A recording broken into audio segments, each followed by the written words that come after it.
Our story takes place on 𝕿𝖊 Island, a floating landmass high above the clouds that house several civilizations from the northern tribes to the desert clergy, and of course, our Sora city, which houses Sora Academy, a place where people known as chasers are trained to wield living weapons to fight a threat known as the Gaia, which threaten to eradicate all of humanity from these lands.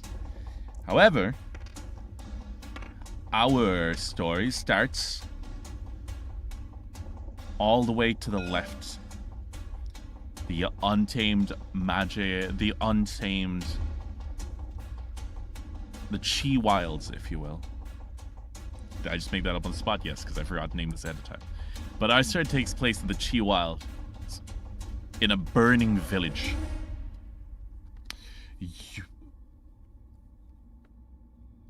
Explosions are how this story starts. Big, massive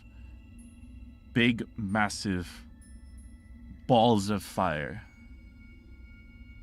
rain from the sky. Actually, it's going to be way up north here, actually. Here. As houses are disintegrated. Giant, grotesque monsters roam the streets. They begin to devouring man, woman, and child as they pass. One figure darts through the ruins and through the rubble. Their entire life completely turned upside down in an instant. And that's going to be you, Divvy. Describe your character for the... describe your character. This would be your character probably when they were a bit younger. Okay.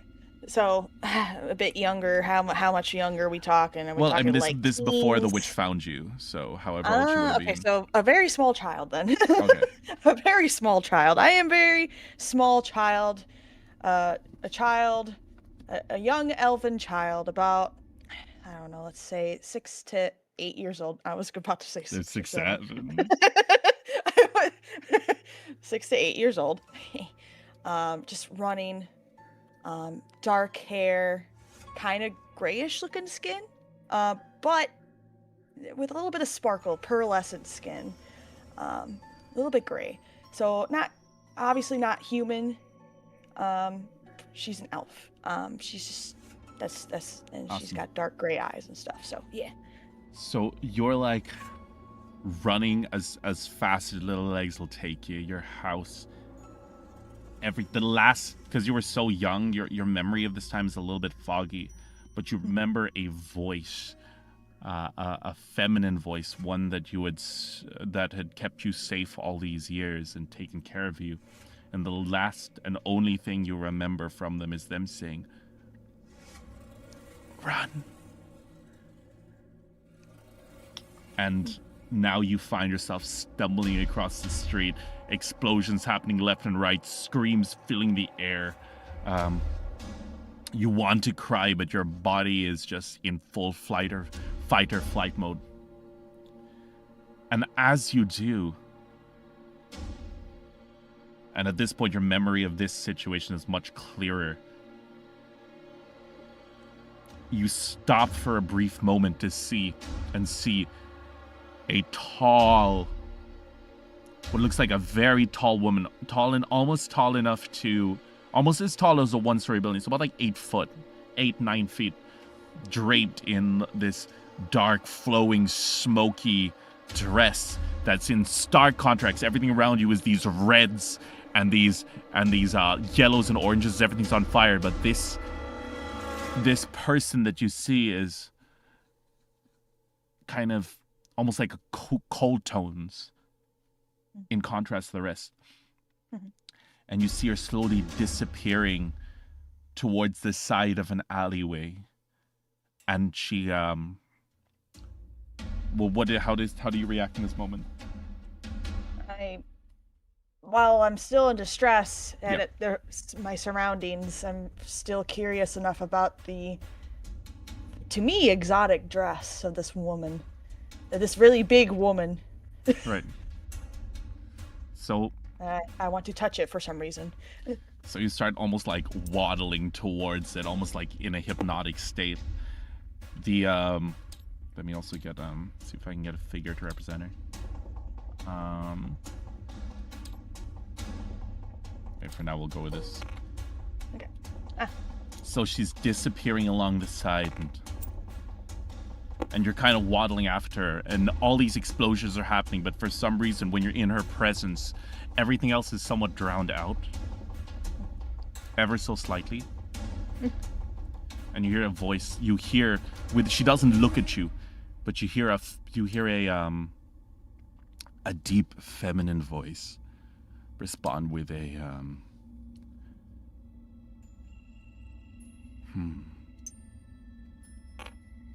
Why do you follow me, little one? She says as she just gracefully walks through these burning streets. I don't respond because I don't know. But I continue to follow. She looks at you and she continues to walk, and she looks around and she turns to you, and you see that her face is pale, very, very pale. And she has, rather than lipstick, she just kind of has like a red dot on her top lip and bottom lip. But her eyes are like almost voids. And she kind of looks at you to see how you respond to seeing her face. Anime?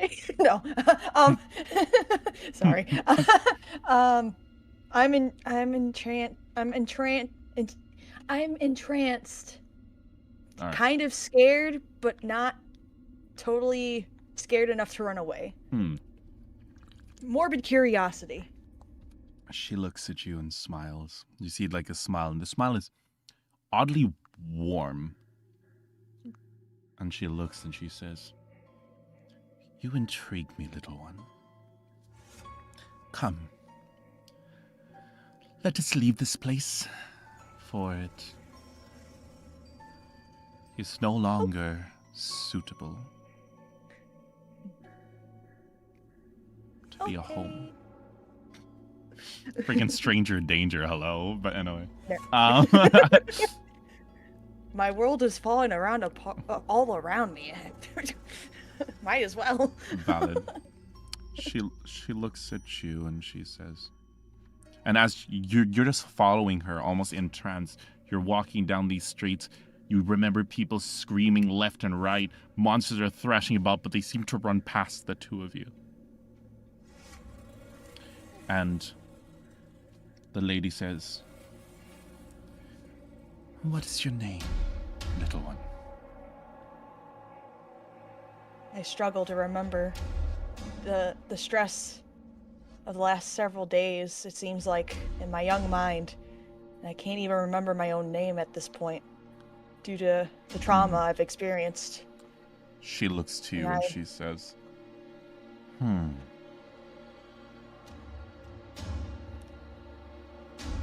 She reaches over and she stops at this point. And as she stops, you notice that the world around you also begins to slow. And she slowly reaches her finger towards your forehead. And she waits to see how you react. I don't. I just stand there, waiting, curious. And the moment her finger boops your forehead, there's like the sound of a drop. And she says, "I see." There's almost this connection is made. You feel like a warm sensation on your forehead even after she pulls her finger back. And she says something along the lines of, "This world has taught you much in a short amount of time. Your heart is turbulent, but it is strong, even at such a young age. I will bestow upon you a blessed name, one that will allow me to observe your journey for the rest of your days. Do you accept this contract? She says with a kind of amused chuckle, seeing at you like how you're like not even you're definitely traumatized, but there's something about you that's interesting her. She's what's the word? Curious. I shrug my tiny shoulders. As a agreement. She smiles and she says, "From now on, your name will be Stormheart, as the turbulence of the world has yet to rattle you." She says, "Do you accept?" Stormheart? Okay. Is what I say. And she smiles, and suddenly she turns back around and begins walking as the world resumes its normal speed. And before you know it, she has led you out of the burning city, deep into the woods. You turn around to see the city behind you continue to be completely decimated as you see a swarm of creatures sort of flying across the air, diving down as almost as if it was these be thousands and thousands of creatures diving down into the city as if it was one large tendril, picking up people that you once knew, and essentially at this point, as looking back at it from much older, mature eyes, you recognize this as the fall of the elven race on 𝕿𝖊. No. You grow up understanding that you're one of the last of your kind. However, going back to you being led out of the forest, you follow the lady forward, and she says once again, "You are now," she kind of smiles, chuckles to herself, "Stormheart, herald of the Midnight Mother." And she turns back in a kind of a friendly demeanor and goes, "That's me, by the way." Oh. Who is the Midnight Mother? She repeats herself. "That's me." No. She says, That would be kind of funny, though. that would be. But no, she says, "There is an energy inside all of humanity, Stormheart. It represents humanity itself. It's what makes you you. Whether that is the aspect of grace that allows you to talk to others and enjoy their company, or the aspect of valor, which is your urge to protect those around you, so exists inside you the aspect of midnight. The part of you that stops and watches, observes. That is me," she says. And she said, and she looks back and said, "Do you understand?" Fully not expecting you to understand since you're a child. Maybe a little, but not really. She laughs and she says, "You will in time, Stormheart. You will in time." And she continues to walk, and you kind of just continue to follow her. And eventually, she reaches forward. She turns around once you're far enough from the city that the lights flickering disappear. And she hands you an apple. She says, "Here, you must be hungry." Is it poison?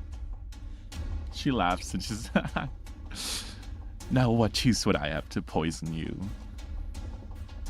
If I wanted to kill you, you'd already be dead."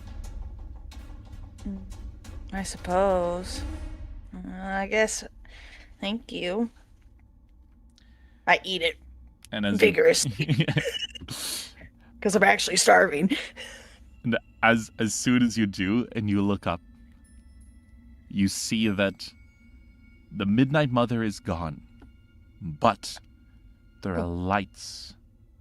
There are lights flickering from a distance, and you hear the voice of an older woman, kind of trudging through, and she says something along the lines of, "Everybody, everybody." No, I don't want to make her too old. An older woman that says, "Everybody, quick! There might still be some survivors over there."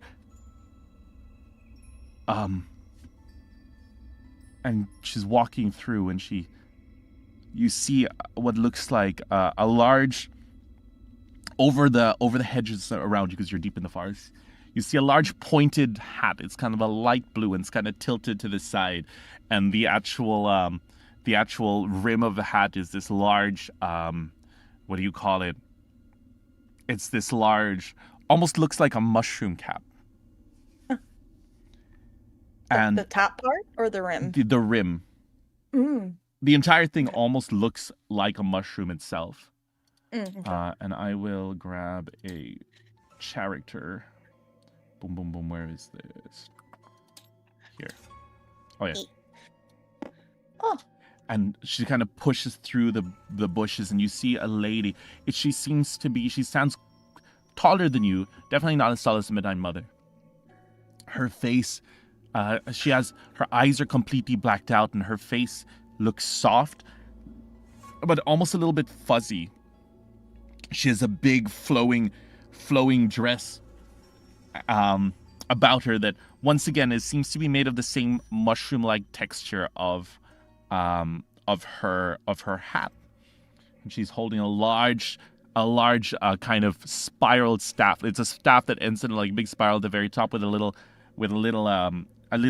glowing orb in the middle. I was hoping you were going to say glowing mushroom. Glowing mushroom would be really funny. More mushrooms. And she looks over, and she looks down, and she sees you, and she says, "My heavens! What are you doing out here, little one?" I was following this really tall lady. She said stuff about being observant and gave me this apple. I don't know what happened. I'm kind of scared. She looks at you and she says, "Lady, I didn't see a lady around here. How tall was she?" Well, taller than you, I think. Huh. You see the lady reach down onto the ground, and you see these very small kind of fibrous root-like structures extend from her hand into the soil.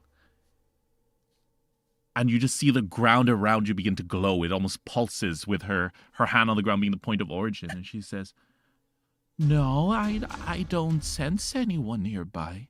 Are you positive that you were with someone?" And as she does, she kind of, with her other hand, she signals the other people that seem to be in her group to, like, what do you call it? Keep going ahead without her. Probably to try to rescue some people from the what's happening behind you. Mm-hmm. But yes. Well, she was here. Now she's not. I don't know what to tell you. Did she give you a name? Yeah, it's Stormheart.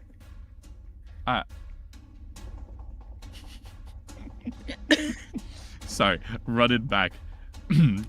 I went too European there. What I meant to say is, did she tell you her name? Oh, no. Can we just include that anyway because that was her mistake? Oh, okay. So let's go to just give you a name. Okay, so we'll go Oh, so her name was Stormheart? No, that's my name. She gave me that name. Oh, that's what you asked. Oh, yes. Did she give you a name? Oh, my apologies. She looks down and she's trying to just hold it because she's still quite worried about you. But she says, did she perhaps tell you what her name was? I think she gave me more of a title than a name, but she referred to herself as Mother something. Yeah. Mother? Like Yeah. your mother? No. She's. I don't know. I don't know. She reaches over and she says, she says, "Oh, there, dear, come here." And she kind of reaches over, and you see her dress is like, it's made of this spongy mushroom-like material, and it's at this point you see that her entire body is made of this spongy mushroom-like material. You've never seen a being like this before. Her eyes are completely black, but not in a scary way, more in like a it's kind of like an alien way, kind of, you know what I mean? And she kind of like she like wraps her arms around you, and she's just made of this really soft, fuzzy material or something. Out of character, she is what's called a fungrel, so she's actually like a mushroom person. Okay. And she just embraces you, and as she does, see, fungrel also have the ability to extract memories. Most fungrel. And she says, and as she does, her eyes immediately widen. She slowly kind of like, from the hug, she kind of slowly pushes you forward and has her hands on your shoulder. And she said, "You met the Midnight Mother." She just like looks kind of shocked. I guess. I'm still like crying because I'm like a child, so like at this point everything's kind of hitting me emotionally, and you know, most children, I'm a typical child. Yeah, she kind of goes, she kind of realized what she's done, and she's like, "Oh no, there," and she gives you another hug, and she kind of just sits there and waits for you to like calm down and such, and she finds like a log and she sits down and she lets you like rest on her lap until you're asleep. And after a while, you're kind of half asleep, so you're kind of waking up in and out of this.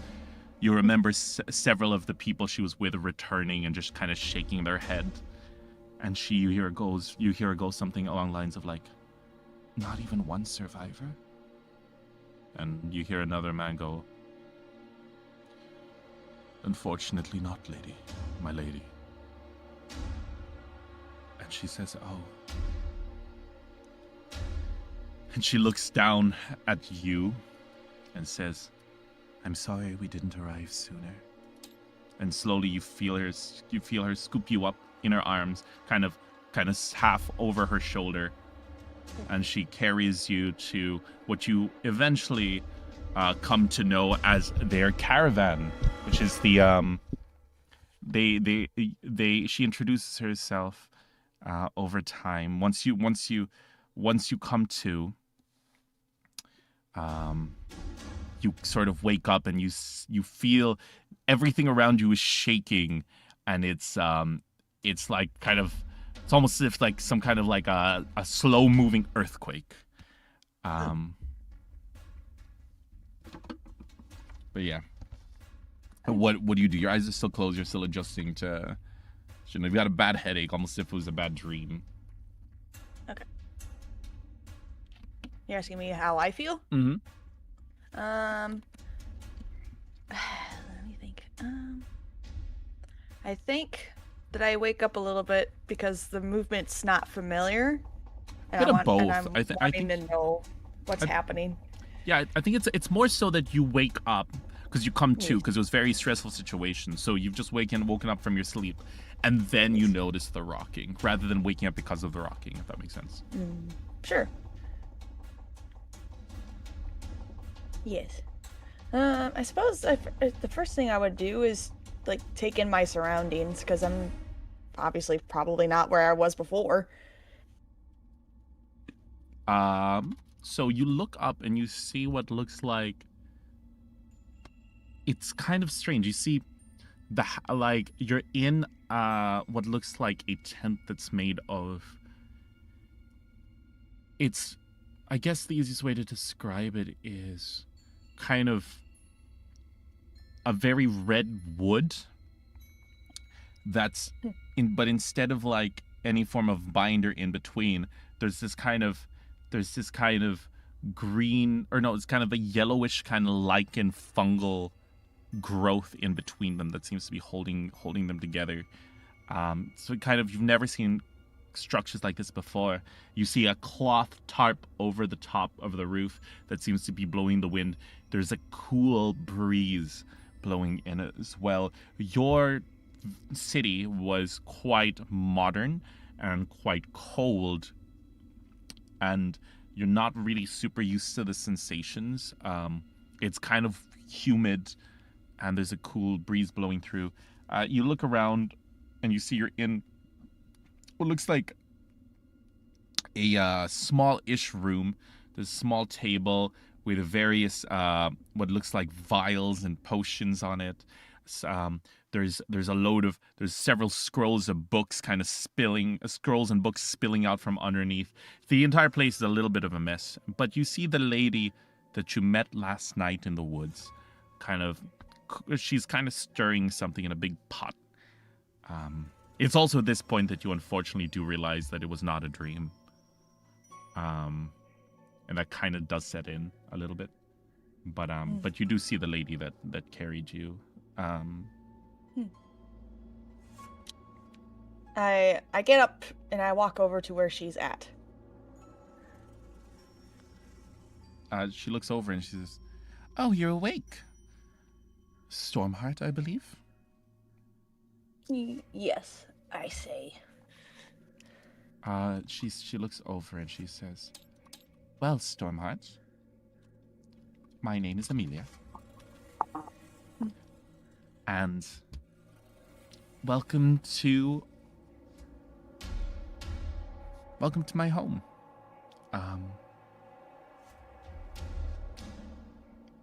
You are more than welcome to stay for as long as you need. I'm sure you have many questions." Yes. Why are you fuzzy? She chuckles. She's I am a fungrel. Have you ever met a fungrel? No. What's that? We're kind of like plants, but people. We're people plants. How are you a person but a plant? How does that work?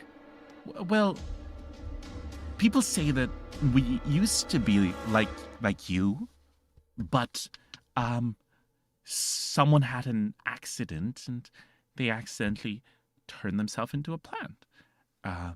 And that's what people say. And, that's kind of all I know, but this is how I was born. Would you like to come meet the others? What are you making in the pot? Oh, that's poison. Oh. Okay. I was like, yeah, let's go meet the other people. She slowly leads you to the door. She's super nonchalant about this, by the way. She doesn't see anything wrong with this. And she pushes the door open and she leads you out. And the door is just cloth. So it's basically a curtain. And the moment the door opens, you're hit with bright, blinding sunlight as you see that you guys, followed by this, you've kind of gotten used to the rocking, so you're not particularly what's the word? You're not particularly worried, and you don't feel sick because, like I said, you've gotten used to it. Let me also go ambient this one.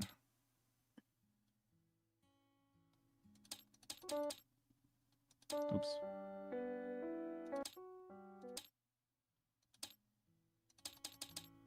Okay, so at this point, why is that there? Chill. Yeah, kind of sounds like Minecraft music. Almost.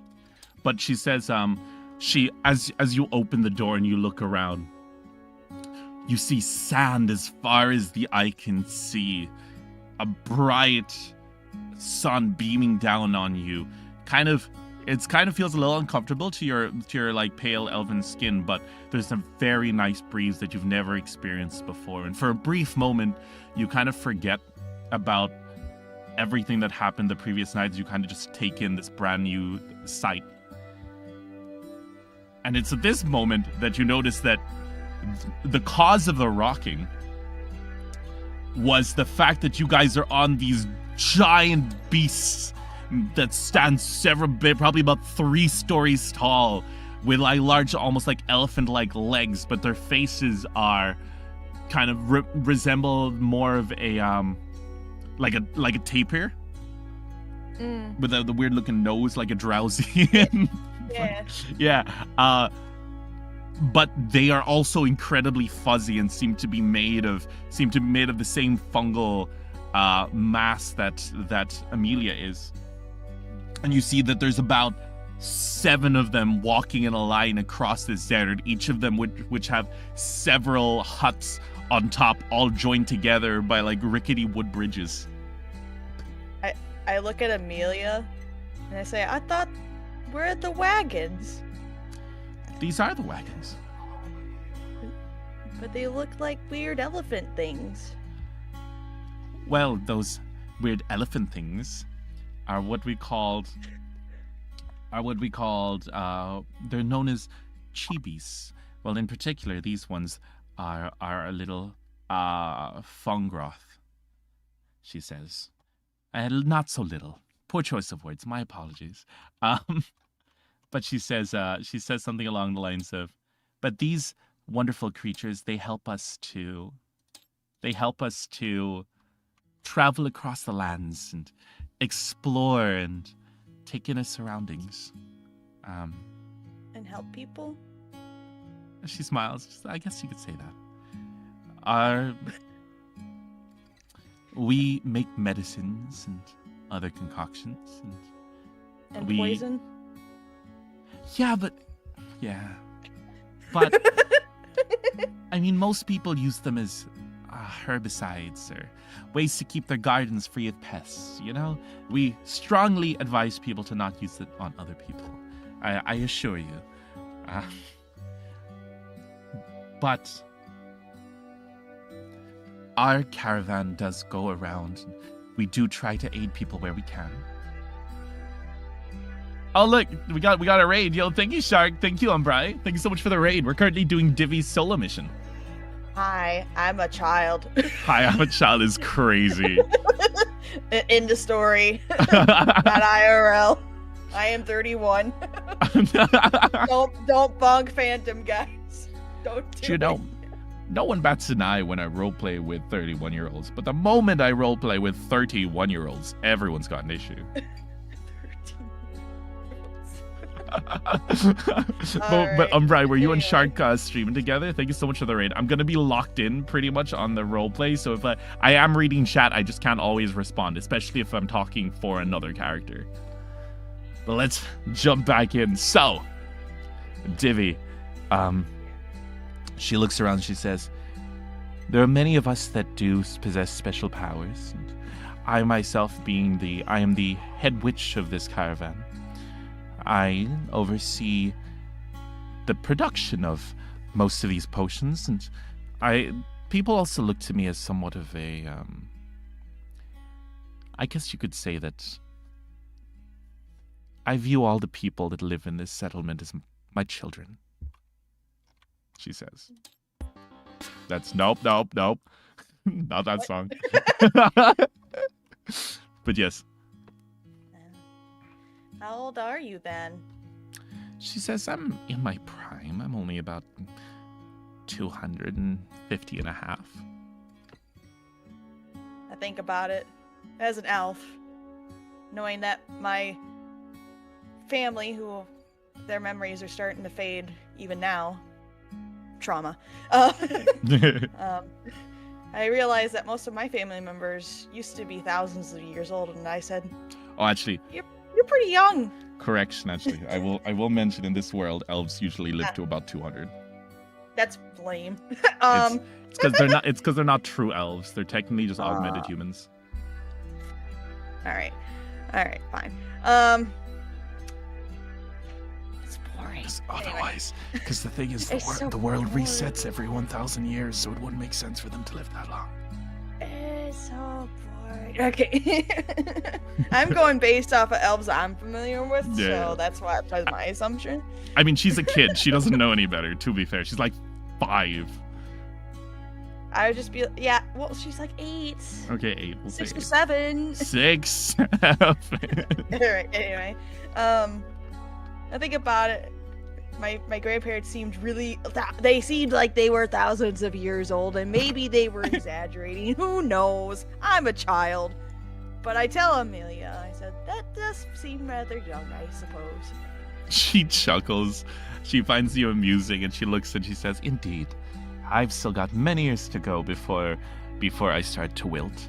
And she says, and she looks and she kind of leads you down one of these rickety bridges. You guys are on like the front Fungroth, and she kind of leads you down down these kind of bridges, and she, as you're moving along, you see several other Fungrils, same as her, and everyone seems to just be going about their day, which is a little bit uncomfortable to you. It's nice to see people kind of laughing, kids running around, but at the same time, you've just been through something very traumatic, and it's almost like that. It's almost that heartache of like, I'm glad they're happy type thing. You know what I mean? And several of them greet Amelia as they pass, and there's little bits of chit chat. Obviously, you were very young at the time, so you don't remember the details, but she introduces you to every single one of them, until you guys reach the very middle Fungroth. This one has, instead of several houses, there's a large hut in the middle. And when you go inside, it seems to be a mess hall of sorts. Several tables with several fungrel eating and talking with each other. And it seems to be like almost a buffet style at the top. Most of the food are like plants. Some of them are, there's very little meat. And she says, "Take your pick, Stormheart. You must be hungry. I'll introduce you to the people once you've filled your plate." I just do what she says. I'm not particularly hungry, but I might as well eat something. And once you are done, she leads you. She kind of beckons you over, and you see several figures. Let me just. Oh, more metal people. Yippee!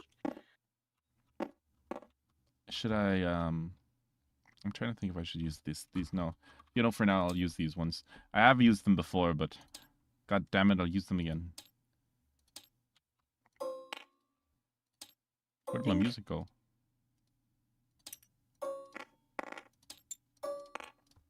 Where'd my music go? 1 second.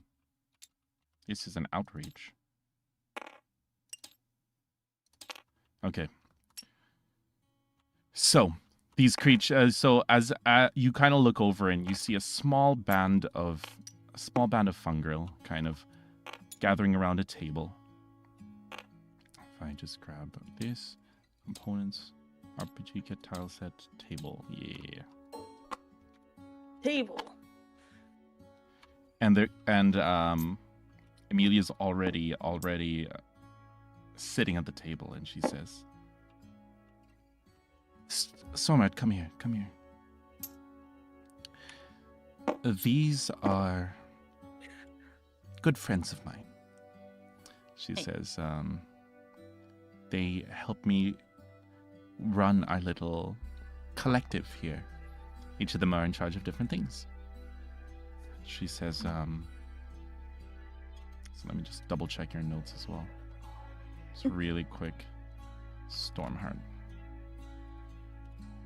Yeah. And she says, over here is Elliot.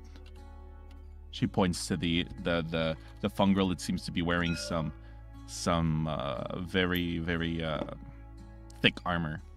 He said he is in charge of making sure that when we do travel down to interact with others, that we're kept safe. And thankfully, people are quite nice to us, but you never know. Sometimes people are very, what's the word?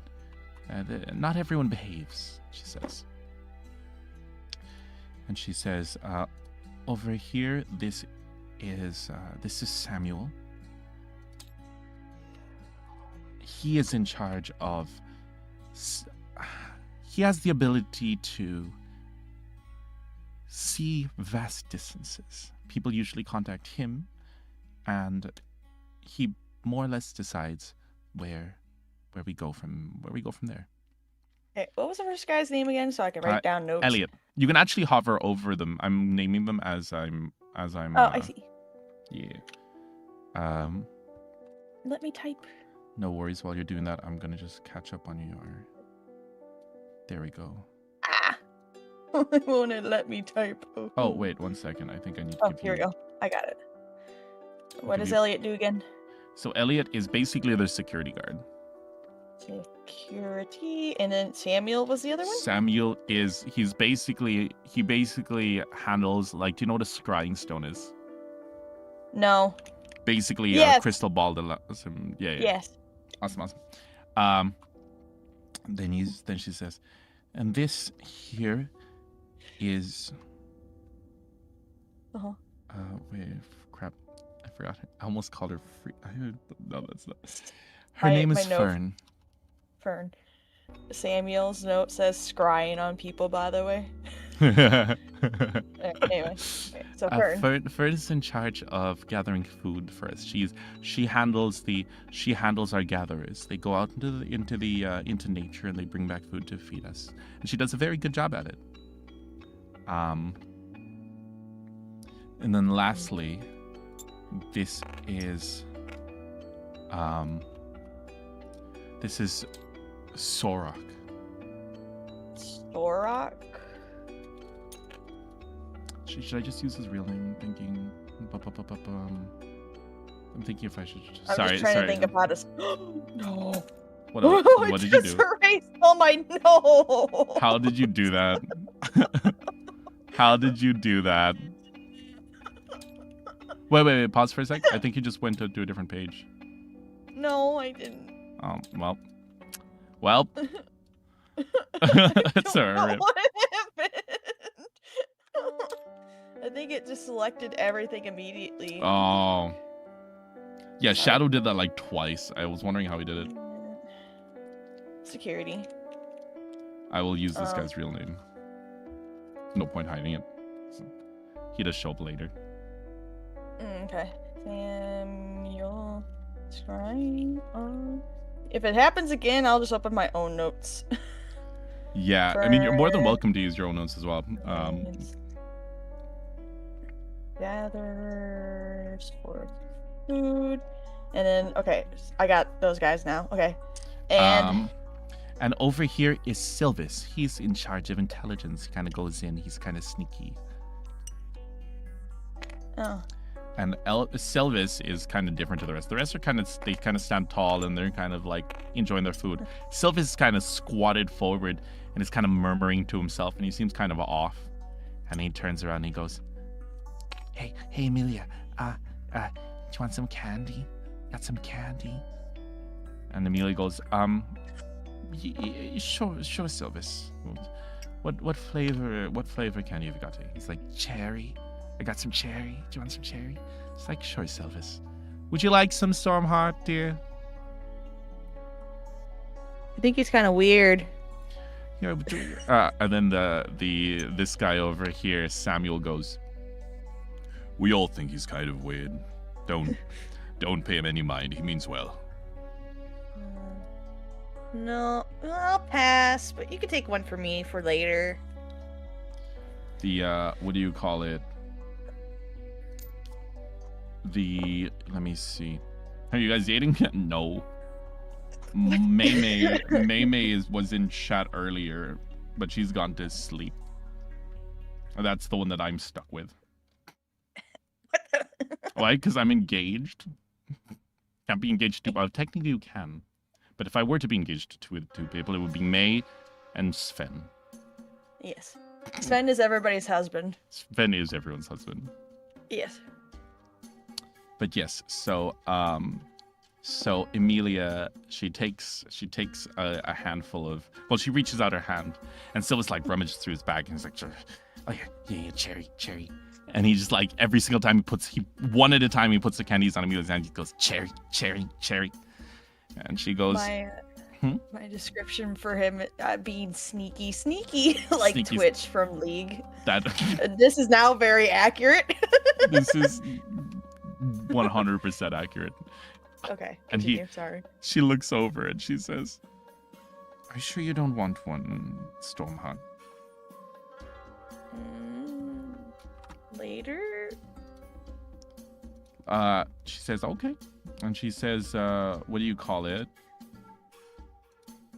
She says, all right, more for everyone else then. And everyone else looks a little bit like perturbed by this.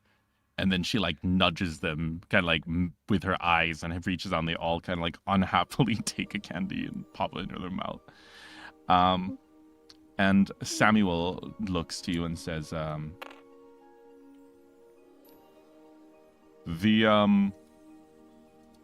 Emilia, we will be approaching the next settlement very soon.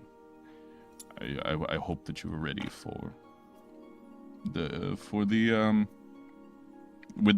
the latest batch of herbicide. And Fern looks over and goes, ooh, I hear that they grow the biggest pumpkins in this place. I'm gonna sneak down. Yo, Stormheart, was it? That's your name, right? Yeah. Do you want to come pick pumpkins with me? Bring back to the village while Emilia and the others do their thing. Is this grown-up stuff? No, we're literally picking pumpkins. We go into the field, Oh. we see pumpkins, we pick them, and we bring them back. I meant about what they were going to talk about. The trading is, what's the word? She says, Emilia says, well, like I said before, we provide people with potions and stuff, and in turn they pay us money that helps us continue on our journey to help others. So boring stuff. Yeah, let's go do the pumpkin thing. All right, and at that point, we'll say that there's going to be a little bit of a time skip because you grow to like. Also, Elliot didn't talk, but that's because he's like, he never talks. I don't think your character would probably never have heard him talk in her time there. Okay. And you travel with this band for a while. They take care of you. They grow to become like friends as well as like parental figures to you. You become well known in the community for many, many years. Yippee. And we'll now cut to almost present day, where Stormheart finds herself in. You're still actually living with Emilia, but you have your own room. There's like this, from outside, this is like tagged on extension to the house. That's like it looks pretty rough, but it's like you kind of built it yourself, and it looks really nice, and it's like your little space. And my ragtag shed. Yeah. And then sorry, I just put them. Sounds like they all broke. I just put them in the bag. Okay. What should I call this?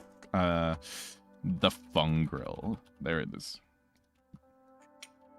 Oops. Yeah. Oh, why is the table not being there? Okay. So The table's in the bag. let me see. If I grab the? Oh yeah, I'm actually not done with that. But so at this point, you're kind of sitting at the window. You're kind of like letting the breeze. You've kind of gotten used to this. Currently, you're not in the desert. You're in like this other part of the island where like there's tall grass, but it's a very dark, almost black grass, and there's these big magical kind of these trees that are like a light neon blue with Is it giant in this- mushrooms. Is this black area on the map? Yep. Okay. And you've been Or traveling shepherd wing. around the island, so you kind of know the rough layout. You kind of know where everything is. Like, you know, like the snows to the north, et cetera, et cetera. And that's also Okay, where okay. your original city was. All this time as well, you've never encountered another elf, and you're like, dang. Maybe like one or two in passing, but you know, no one that's like really, you know, that you would have known. And now you're sitting by the window many years later. Tell me, what is Stormheart thinking now? Especially with in the other room, Amelia's cooking up probably some more poison. You've come to realize that she makes more poison than potions, but she genuinely does try to get people to use it for good. She really likes poisoning people, folks. She tries. You can see she tries to make health potions and stuff, but they all turn out a little bit wrong, and sometimes they end up just being poisonous anyway. So she's like, you've come to know that she just basically is, play it safe. Just make poison. Just make poison. It'll all work out. Hopefully, I'm a better apprentice. You at this stage, I will say you are. You're much better than her at making health potions. Not quite as good at making potions or poisons though. She's still got you beat on that. Kind of ironic. We're opposites. That's perfect. Yeah. What am I thinking at this stage of my point in my life? Reflecting on the past. Reflecting on no other elves. I wonder if there's an area where anybody groups together. You know? It doesn't matter your background. So you're kind of, I Maybe. guess, are you starting to I'll feel be like there. you're kind of like outgrowing this community or somewhat? Not particularly. I'm more curious about if any other elves are out there. More so for a sense of closure Right. in that part of my life. Because I've found a new home. And I quite enjoy being here, you know? Awesome. Yeah, there's Just to know that that maybe others survived. Maybe not of my home, but maybe overall, you know? If that makes any sense. It's at this point while you're thinking about that Amelia walks in with like a pot. She goes, Stormheart. And also at this point, she's looking a little bit older. You guys would have, this would have been about like 20 odd years, where obviously because all of you are long-lived species, it would probably be like 10 years, human years and stuff. Or maybe, no, I guess almost. Yeah. And so, but you've all grown quite close in that time. And she is definitely looking a little bit older. She's got a few more, I guess you could say that, she's got a few more like mushroom growths on her hat, so it's not just a clean kind of witch hat anymore. There's like little bits of like external growths and stuff. Her face is looking a little bit less fuzzy. She's showing signs of age in the way that fun girls do. And she says, "All right, tonight I cooked." And she looks down. It's like, "Oh dearie me, sorry, this is a pot of poison." And she brings it back to the kitchen and comes back with a small stew. One of these days, Amelia, you are going to actually poison me. She said, "Don't worry. Last time it happened, I just slipped the antidote in your water." Oh. And then that's when she Silly realized. She realizes she's like, oh, she's like, "Realize I shouldn't have said that." And she at this point, she sits down and she says, "So, what's on your mind, Stormheart? You've been quiet lately." I have been thinking, if there is a place where anyone of any species, background, cultural, whatever, goes to meet, and maybe if there were others of my kind there, not for the sense of I wish to return to them as a family or as a whole or a community, because I found a new community that I have made my home. I just wish to know if there are other elves out there. And if they are prosperous, or maybe if they're suffering. And maybe to see if I may be able to help them somehow. She ponders for a moment, and she says, let me think. Well, I guess in that case, your best bet would be the academy. Academy? Yeah, do you know when we travel through the forest area, there's a big building surrounded by hundreds of houses. And you've kind of like, we've never really gone into the city, we've never really had a need, but you can definitely see it when we pass. That's Sora Academy. It's a place where people from all over the island go to. I guess they train to become defenders of it. She kind of pauses for a second to choose her words carefully, and she says, Do you remember the night that I found you? Somewhat, yes. She I says, remember you were very, very fuzzy. I still And am also really fuzzy." wanted to poison me. She said, wait. She thinks about it. She's like, no. Are you sure you're not misremembering things? Maybe. But I remember you were making poison, for sure. Okay, that does check out. That does check out, she says. But those creatures that attacked that night, those are known as Gaia. They arrived that night. Actually, wait, when I said 20 years, let's jump it forward like 100 years. That actually makes more sense. Let's jump it 100 years, because that way I can make it so that your city was the first to get attacked. Yeah. I'm the first victim. Suck it. I was a victim before it was cool. I was there 100 years ago. You younglings don't even remember. I'm going to call everybody a youngling now. Younglings? You remember Order 66? I was there when it happened. Anyway, sorry. She says, those were Gaia.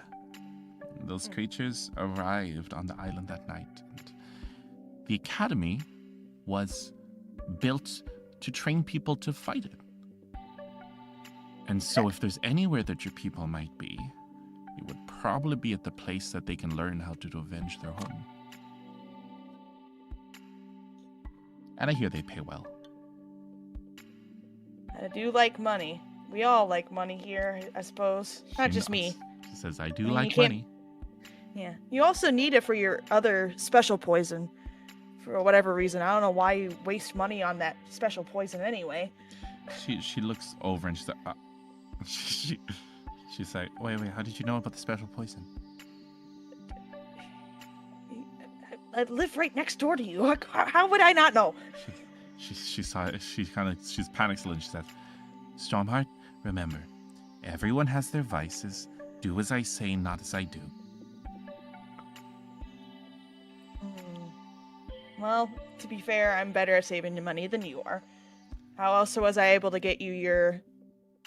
How old is she now? Let's pretend she's like 200. She would be 350. She'd be like, because it was 100 years when she found you, so she'd be like 350, 375-ish. Okay. Well, I'm better with money, obviously, because I got that really nice dress for you for your 350th birthday. You are good with money. I guess that is why they reallocated the role of the head treasurer from me to you. I nod very sagely this entire time she was talking. But she said, but there is nothing wrong with my what's it called? She calls it her fruit poison. There's nothing wrong with my fruit poison. Sometimes you just need to take the edge off. Roll it up into a little flunt. What? She said, but you were not allowed to try it in my house. Do as I say, not as I do. Okay? I'm over 100 years old. I don't think... Exactly. You're basically still a child. All right. I scoff at her. And I put my head in my hand and sigh like a teenager. God, Mom. But yeah, she says, but you have grown well in these last few years. You are proficient in potion making. You've learned much. If you ever would like to take a short trip to the academy, you're more than welcome to. In fact, we're going to be stopping over. We're heading towards the forest area in probably a few weeks. That would be okay, I think. I think we should plan for that, yes.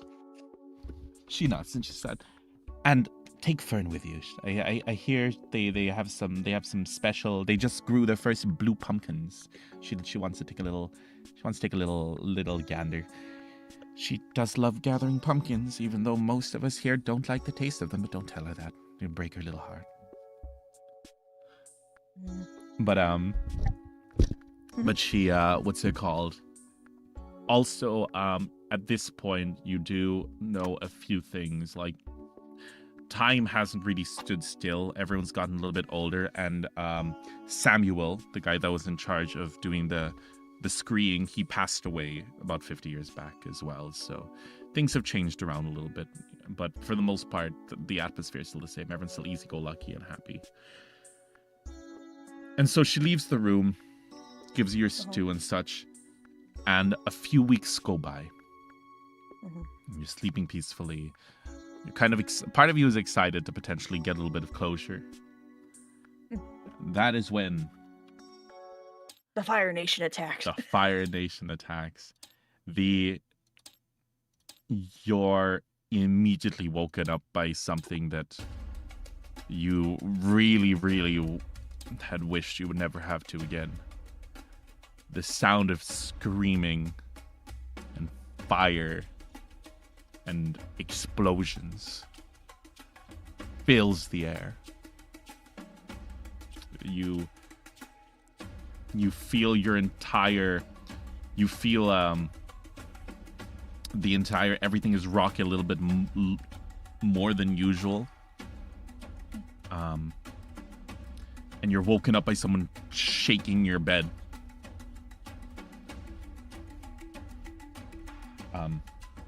You hear Amelia's voice going, Storm, wake up. I'm jolted awake, of course. The memories come back. How does she react? Yeah, I'm curious to see what's going through her head at this point. Well, of course, just like, oh no, not again. Kind of semi-panicky, but knowing that it's been several years, decades, and I'm not a child anymore, and maybe this time I can make a difference. So, awesome. So at this point, what's her name? Amelia. Yeah, she jostles you awake and she's like, we're being attacked. Quick. We need to. And it's at this point that the entire house begins to rock to this. You hear a boom, like a big explosion. Everything shakes a little, and suddenly you feel the entire house begin to tilt and slowly fall over. And you hear the fungrowth that your house is built on. A loud kind of groan as it goes, boom, and just like dust kicks up everywhere. Your house is like crumbled. Roll strength to see if you are able to stay like upright. Yes, you're gonna. No. Is your first roll? Okay. Oh wait, 1 second. Wow, boom, there. Now it's updated. Which one? Oh. So you're gonna roll hope and fear. Okay. And then strength. And now you're gonna hit the big white box. Yeah. Nice, 19 with hope. So hope means you gain a hope resource. So just click it right here. Yeah. Okay. And then you're able to you kind of look at Amelia. She's kind of panicking, and you kind of grab her. You grab onto one of the walls, grab onto her, like you wrap your arm around her waist, and as the entire thing comes down, you kind of like wedge yourself between like the bed and the wall. And as you hit the ground, you kind of use the bed and all the clutter in the room as a kind of cushion to cushion your fall. And you have your arms around Amelia, and you both kind of roll out of the ruins of the rubble of the house onto what looks like the at this point you guys are in the red desert, so it's kind of like red, rocky, sandy floor. Let me get Amelia out here. You kind of like, yeah. He fell over. I kind of want to hear her yell something about her poison. That'd be so funny. Oh yeah, I should. As she's rolling, she goes, what do you call it? No, my flunks are in there. She's kind of reaching over to her pot. And it's at this point that you realize a lot of time that she was brewing her potions, she was probably also just brewing stuff for her own recreational use. I slap at her, say, "Now is not the time for this." She kind of looks at you, and she's like, you guys have become more like friends over the years.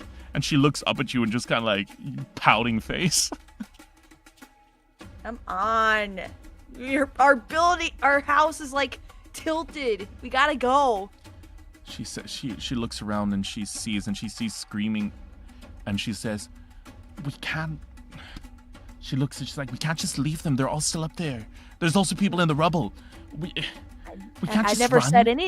I never said anything about leaving them behind. Let's go. Okay. Yay. She takes her staff out from what do you call it? She had it like kind of on her back, and she pulls down. You see, it's like pretty withered compared to before. It's kind of like aged a bit. And she kind of like, she walks with you, and she like fluffs over her dress. And as you guys go, so what are you guys gonna do first? We're gonna go to the left. The left. So there's let me describe this a little bit. So you're the Fungroth that you guys are in. Yes. Is currently Big toppled, a big, huge brick. So it's kind of toppled over to its side right here. Okay. You've got the other ones which are still. You guys were in the very front one, so all the other ones are now kind of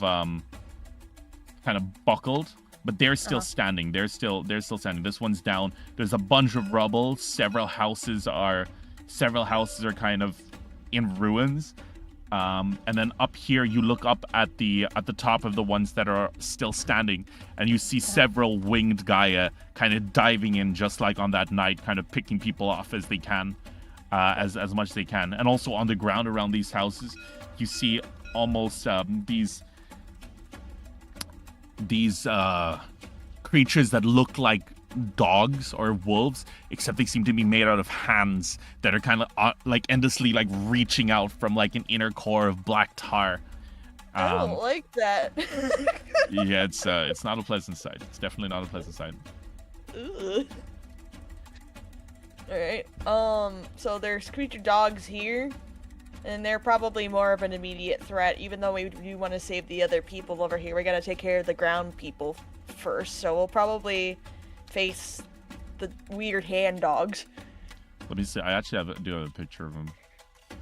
I don't want a picture. No, I don't want a picture. No, thank you. They look really cool, though. No! I think just hands coming out of the core of a dog is enough of a visual for me. Thank you. Let me make these. So 1, 2, 3, and then there's people. There's people in the rubble. You can assume there's people in the rubble. You see 3 of them in particular, and you kind of run towards them. And Amelia immediately says, "Be careful, Storm. Without a Sora, any damage that we do to them, they will rapidly regenerate. Oh. However, she smirks. She's got this like kind of evil look in her face, even though everything around is like falling apart. She's got this very mischievous grin. There's one exception. Oh. And she reaches into her dress and pulls out several bright green glowing vials. Oh. I don't think this is the time for poison. She says, "It is if they stop the Gaia from regenerating." Well, fair enough. Yeah, okay. Also, I will say you did receive some like physical, like hand training from. You don't have any major witch powers yet because you don't have your Sora, so you don't have your Blinding Strike or Nature's Tongue just yet. But Okay. you do have your hand runes that were carved on, like over time, like you kind of had them tattooed on and such. And I believe it was Elliot, the guard. He kind of took you under his wing, man of very few words, and he taught you how to use them and how to fight for the most part. So you just beat the shit out of me. Okay. More or understandable. less, yeah. Yeah. Training arc. Love that for me. So at this point, you kind of stand ready, and she says, "Here, coat your fists in this." She kind of pops a vial open. It's like, I'm not actually slurping it. imagine. And she says, and she like pours them on specifically like on your knuckles. Here, I got you. Hold on. Oh, that's not picking up. God damn it. All right, I was slapping my hands together. That's funny. Oh, All that right. would have been great, though. I slap my hands together and I go. That boop, boop, boop. that would be Okay, so let's- good. That would be so good. I actually did put my knuckles together. That actually kind of hurt. Anyway, Oh no! The freak! Oh, you did the Vi thing. Yeah, the. So Anyway. so at this point now, this is the way combat works in this game. Mhm. You keep getting more turns until you either roll with fear, so the fear dice is higher, or you fail. So, your first action, what would you like to do? I immediately forgot what you said. I don't know why. I'm so sorry. You're fine. It's basically there's no initiative in this game. You just keep going. Okay. And at any Okay. point you can point to Amelia and give her the turn instead. Okay. And you can just Oh, keep I on can. going while you succeed with hope. Every time you succeed with Okay. hope, you get another turn. Okay. So what can I roll right now? It's up to you. There's a lot of the roleplay stuff. You can search for survivors. You can charge and try to attack the Gaia. It's totally up to you. I am going to attack a guy because this one over here, this guy right here, Okay. seems like he's about to attack me or something. You know. So That's- you that's run what I'm going with. forward with your fist glowing because of the arcane runes and glowing green because of the poison. And you are going to what do you call it? You're gonna roll to hit, which is gonna be your instinct plus hope and fear dice. And you're gonna roll that. Oh, okay. Whee! 10 plus 2, that's with hope. Oh wait, I need to actually pull the stat sheet out. Stat sheet. Here it is.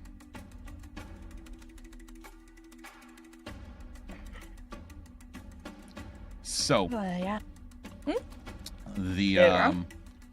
you see that the first Sora or the first Gaia, when you run forward, arms stretched back, and you just punch forward with all your might. And that does hit, I believe. Let me see. What was it? It was a 19 with hope, 12. right? No, it was a 12 with hope. Yeah, 12 so with that hope, yeah. hits. So now you're going to roll your damage, which is a d10. Oh shoot! I zoomed in real. Also, you don't need to get in super close to this because it's actually got a 5-foot range because you punch and like it sends energy forward. Oh, okay. So you've I got rolled like, a 10. The green is your range. Oh, okay. So you rolled a 10. I rolled a 10. Yeah. Perfect. That's huge. I thought it was a 0 at first. Not gonna lie. So actually, what's kind of crazy about this is Uh-huh. This is so you punch forward, and you're able to. It says, "Oh my god." So you punch forward to damage the creature in front of you. It immediately explodes into like the hands splatter everywhere before fading into the ground. Oh. And because this was a minion, it says here, if the minion is defeated when they take any damage, for every 4 damage the player deals to it, defeat an additional minion within range the attack would succeed against. Which is it melee specifically? Nope, it's any damage. Cool.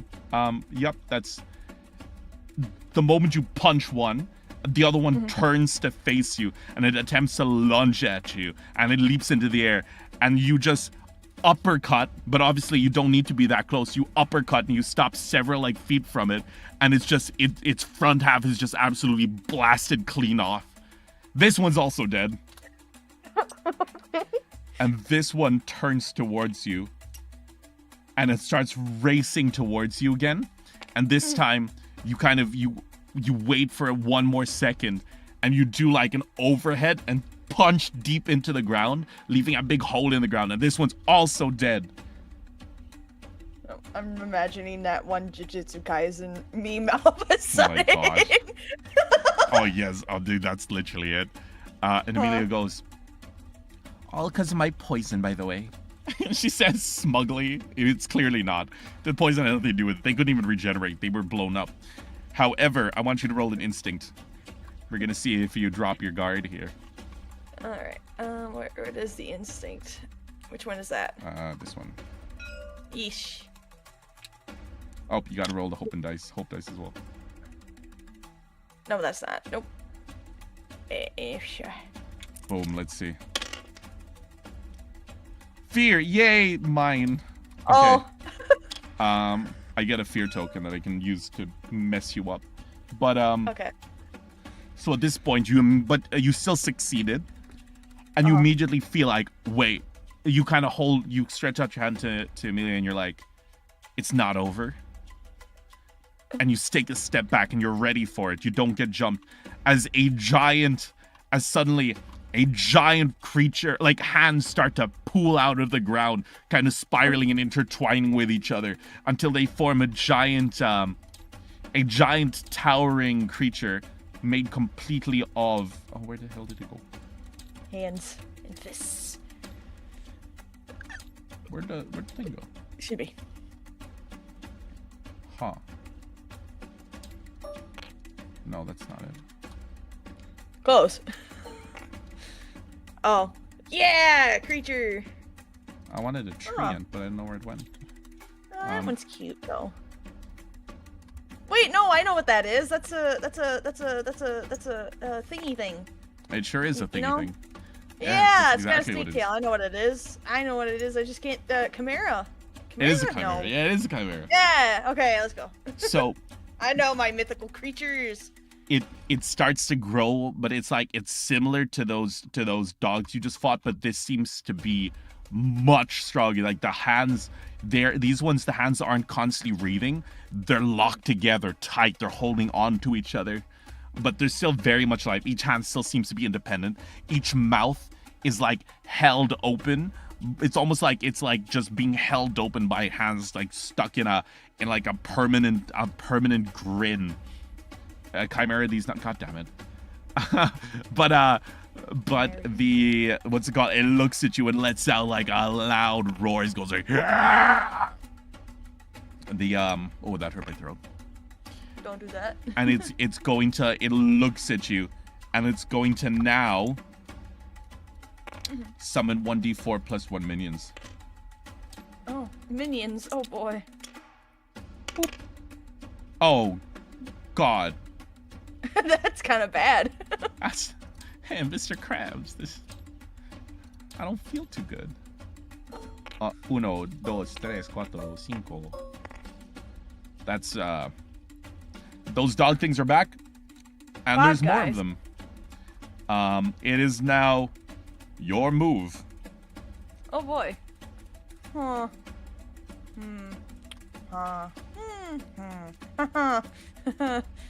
Good times. I don't know. Maybe we should save the people back on the caravan at this point.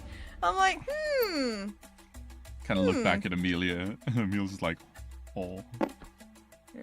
I ask her, I'm like, do you think it's too late to go and save those guys on the thing? The rubble from here, or the ones on top? Yeah. The guys on top. You know, like anybody, save anybody. You know, do you think it's too late to do that? Emilia kind of looks towards you, and she's like, something tells me that these things won't let us climb. All right, you're gonna have to help me on this. I tell her. Said, I'll do my best. She reaches out and pulls out more vials, like between each finger, and she's looking at it, and they're all different colors. And she's like, oop, not this one. And she like uncorks it and downs it and throws the bottle away. Yummy. All right, I think we will start. That was her one of her flunts. Oh, yummy. Anyway, we're gonna start with the small guys, I think, because they're gonna cause trouble. I'm strategic. We get rid of the little guys. All right, cool. So you're gonna run. You can run in the green. Okay. So yeah, you can run anywhere in the green. So you can pick up your character and put it wherever you want. All right, yippee. Okay, I'm gonna put her over here.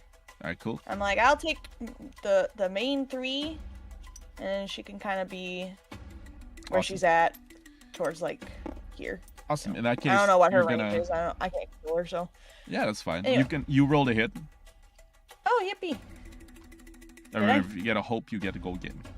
I have not. So that would be your. I have to do. I believe your thing is instinct. Yeah, so it's instinct plus hope and fear. Let's see. You get a hope. You don't get a hope. Darn. But you did hit, so roll your damage. D10. Flap. 8. Boom. Whoa. So once again, this time, the creatures run towards you. One of them charges towards you. The other one charges in, and they're almost in a line. And you kind of look back, and you're like, you kind of grin because you know this is perfect. And you take a step back. Do you know just the vice stance where she takes a step back and winds up a fist? Oh, yeah. And you just punch straight in front of you with this huge blast of energy. Fires in a straight cone, and they're all dead. I love Q and his Vi. This is kind of crazy. Like your character is actually quite strong. You're meant to be a witch, bro. Anyway. And I punch people. That's great. You do. You're a punch witch. It is now the Chimera's turn. Okay. And the first thing it's gonna do is. Oh, I see. Just make check out all targets pathing both turns. Chimera's gonna activate its ability, Trample. Oh, boy. Where it does a charge forward. Oops. It falls ass first onto me. It does a charge forward. And you all instantly take succeeds against attacks. Okay, it makes a mark stress to mark an attack against all target in its path when they move. Okay, so it's gonna try and hit you both. It's gonna roll a d20 plus 4. Oh god. And this is the to hit roll. And it's gonna try and does 22 hit? It's your evasion. Your evasion score is top 10. left. Yep, that hits, and it hits Amelia too. And now you're both gonna take a wrong one. Mark stress to make an attack against all targets. A d8. And this is gonna go against your thresholds. So, oh my god. 8. What's your threshold of 8? Where does it? We didn't write it down. Let me. No, we didn't. Your thresholds are 7 and 14.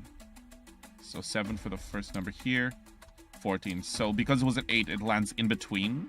So you see the major damage there. Okay. So that means you mark 2 HP damage.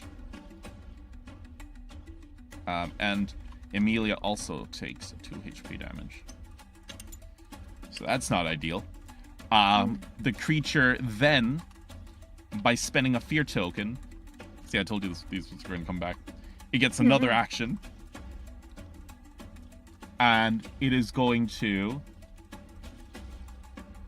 Oh my gosh. You know, good luck. It's going to use it's gonna turn to Amelia. No, it's gonna turn to you. You're definitely the bigger threat here. It's gonna turn to you. And it lifts up one of its giant claws, and it's gonna try and stamp, like completely stamp, like step on you. And that is gonna be a d20 plus 4 to hit. I believe he's trying to beat 10, right? I think he beats 10. He's now gonna do a d20. He's gonna do d20 damage. Let's see. 8. Fuck. You take. Where does the 18 land on your thresholds? Well, anything over 14. So that's gonna be. So you mark 3 damage. By the way, don't forget you have your hex ability as well. Actually, no, you don't. You don't because you're not. You're not awakened. You told me I don't. You're not awakened yet. All right. Well, it is back to your turn. Oh. Well, I don't think that's not great. Nope, not at all. I don't have a health potion either. This would have been a great time for a think health you do. potion, don't you think? You took a stamina potion. Oh, that's funny. Yeah, I took a stamina potion. I can't. You can also. You can. Can I get in my bag? You wouldn't have anything for battle, but I will say that you do know that Amelia is a healer, so you can spotlight her, and she can try to use. She can heal you. You would know this, so it's not really metagaming. So if you want, you can give her the turn instead. I will give her the turn instead, I guess. Yeah. All right, she's gonna immediately run towards you. Okay. And she's going to use. She's gonna pop out a health potion, and she's gonna throw it into your face hole, and you heal 3 HP. Yeah. See, look at that, easy. Just undid that thing's entire move. All right. Yeah. Screw you, Griffin guy, or Chimera guy. It's a different creature. Okay. God. And we're gonna roll. This is a timer dice. So 4. It's not a bad timer dice, but so 4 is. You're getting so unlucky. This is the one where you didn't want a high roll. You hear a voice from above, and you hear Fern going. She's from up on top here, and she goes, "Amelia, are you down there? Hang on, I'll be there as soon as I can." She's going to arrive in 4 turns. She's gonna arrive in 4 turns. Oh, I understand. Okay.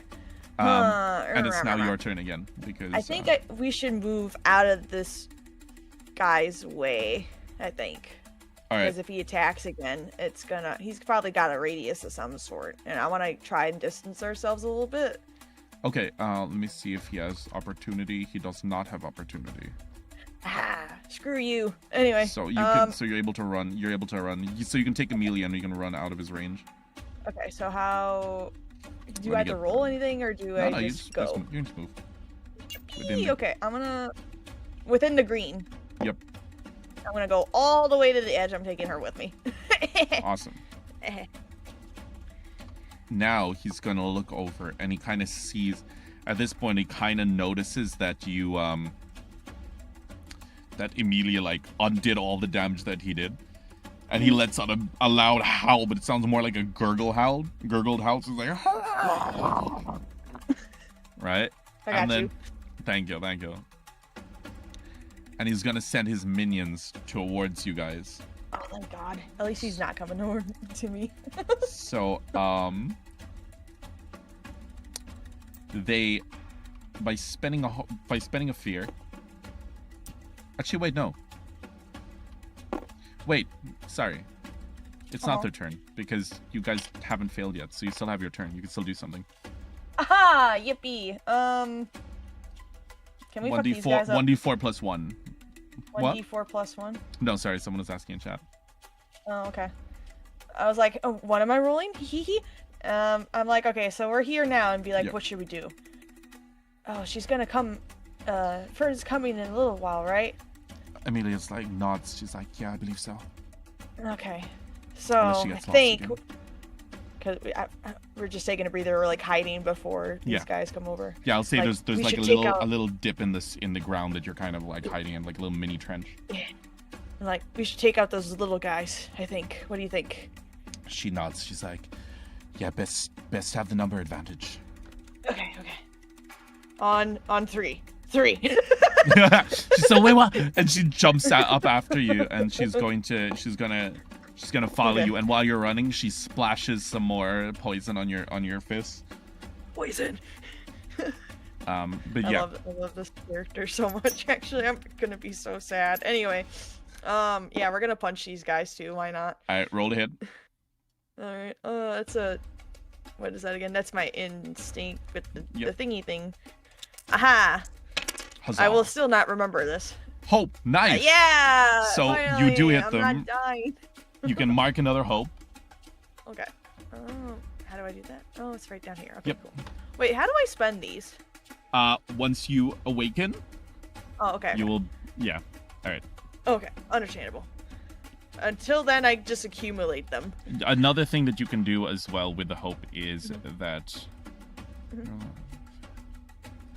Oh, actually. I will say that no, this one is a blessing from from the Midnight Mother. So actually, I will say at this point, while you're fighting, first do your attack, do your D10. Oh, my D10. Okay, so you use 16. If you get anything above, Aw.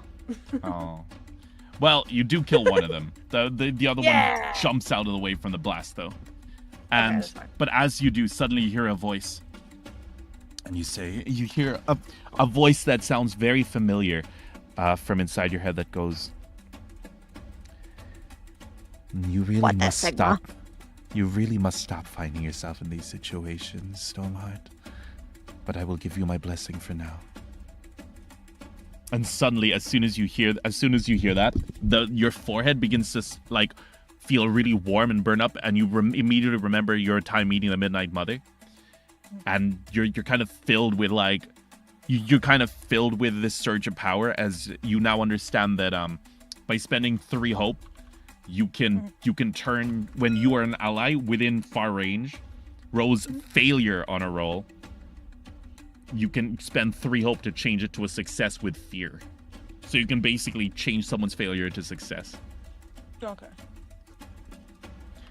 So you now have access to that ability.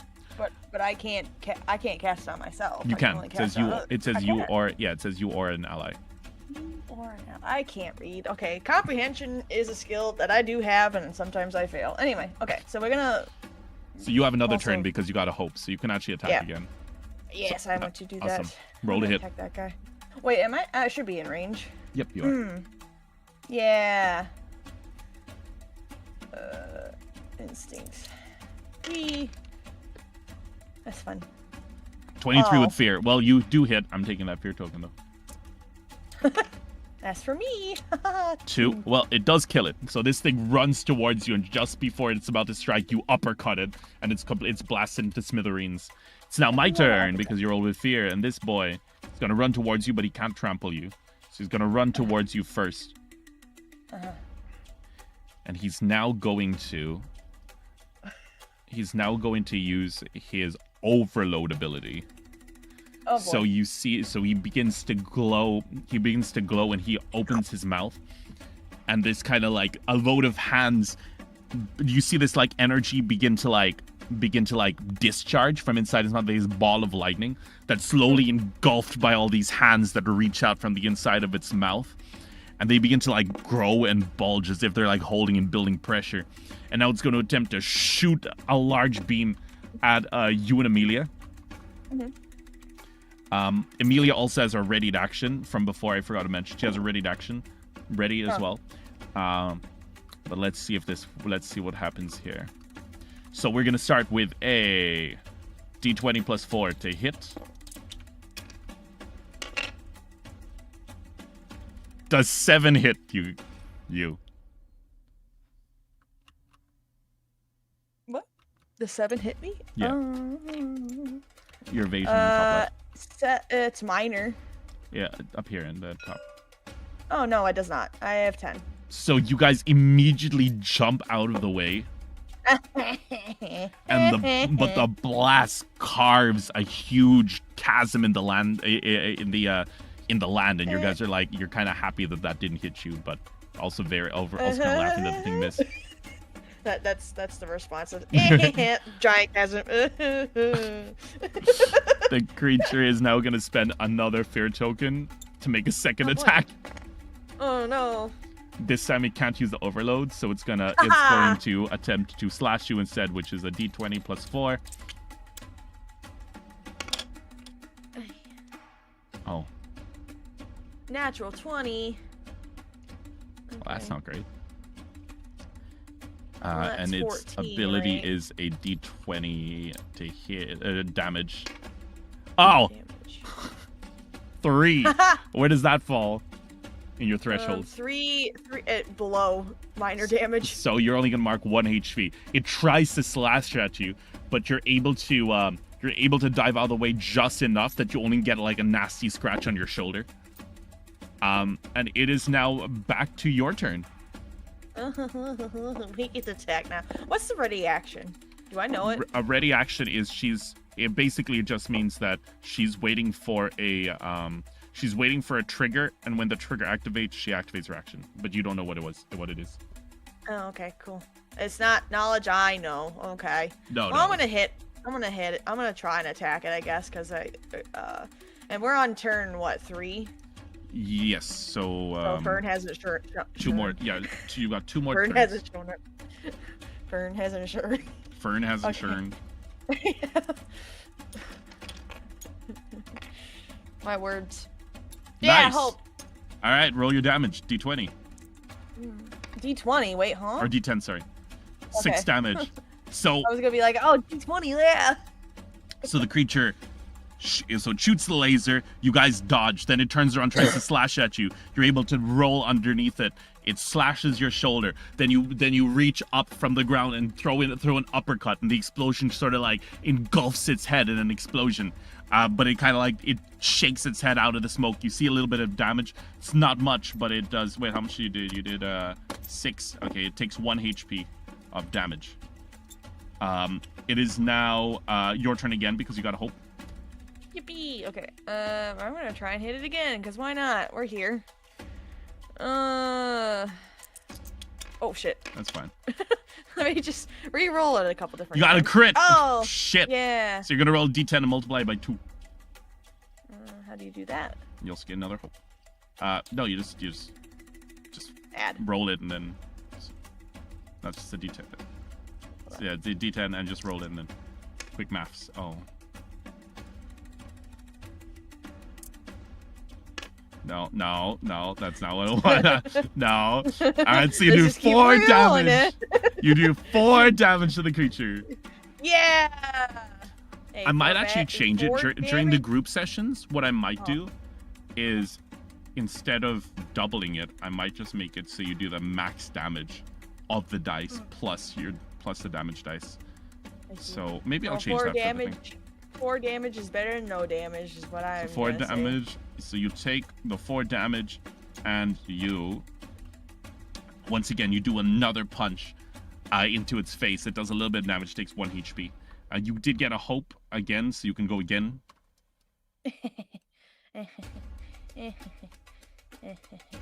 Let's see. Let me click it 3 times just in case. That seemed to work the last time. Aha! 9 with unfortunately though.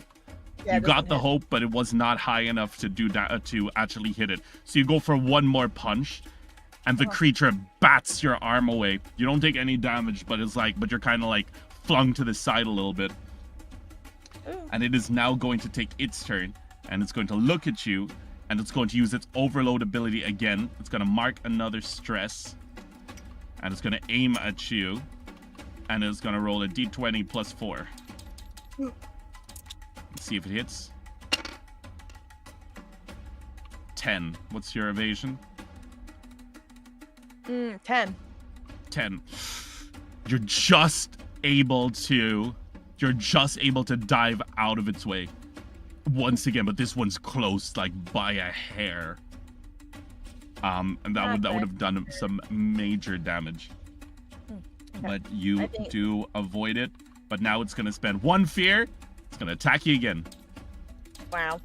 I was gonna say I wanted to reposition, but never mind. 11. That hits you. Yeah. And it's now gonna roll a d20. Hmm.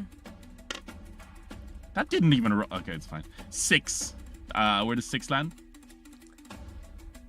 On the damage scale, under. Yeah. Okay, so it's someone. gonna be 1 HP. You ain't doing too hot, but it is your turn Right. again. Yeah, we're gonna move, I think, again. Awesome. And as you move, also, by the way, at this point, Fern does arrive. Yippee! Okay, we're gonna go over here, I think. That should be within this. Oh, Amelia, no! Okay. There she Fern's is. also arrived. So at any point, you can spotlight her and give her a turn, the same way you did with Amelia. Yeah. Okay. Wow. She needs to turn around here. All right. Wow. So, what's it called? What would you like to do? Oh, fuck. I need... Fern, I need some help over here. Are you gonna give her the spotlight? Like, give her the Yeah, a turn? little bit. Yeah. She nods. She shouts. She says, "Got it." She looks over. Amelia poisoned me, and then Amelia throws a vial up into the air, and Fern aims, and she's gonna try to take a shot at the creature. She's gonna do this plus her agility, which is 2.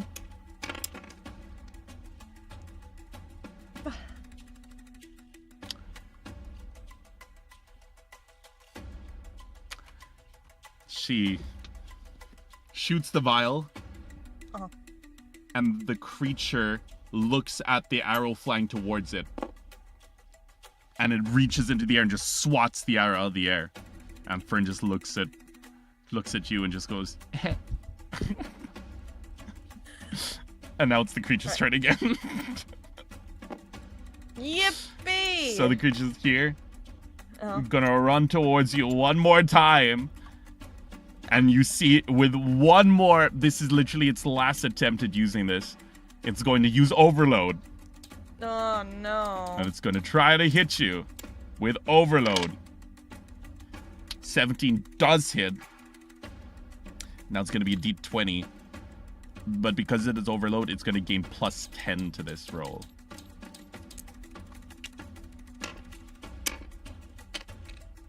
I like how 29. Popped on there. What does 29 land on your threshold? Well, I mean, I have 14, so. You take 3 HP. Okay. Oh. Well, I only have 2 left, so. In that case, Amelia's ready to action activates. Okay. Her ready to action is to use the skill I Am Your Shield. Where she can jump in the way of the blast, push you away, and mark any number of armor tokens to decrease the amount of damage she takes. So, she has 3 armor.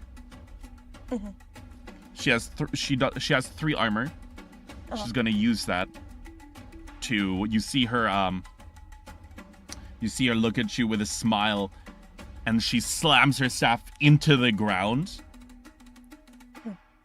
And you see this like, almost like a bubble forming around her as the kind of gem that was in her staff cracks. And you see that it was actually a magic gem that had like a spell saved inside it. And the creature's giant blast fires straight into her. No.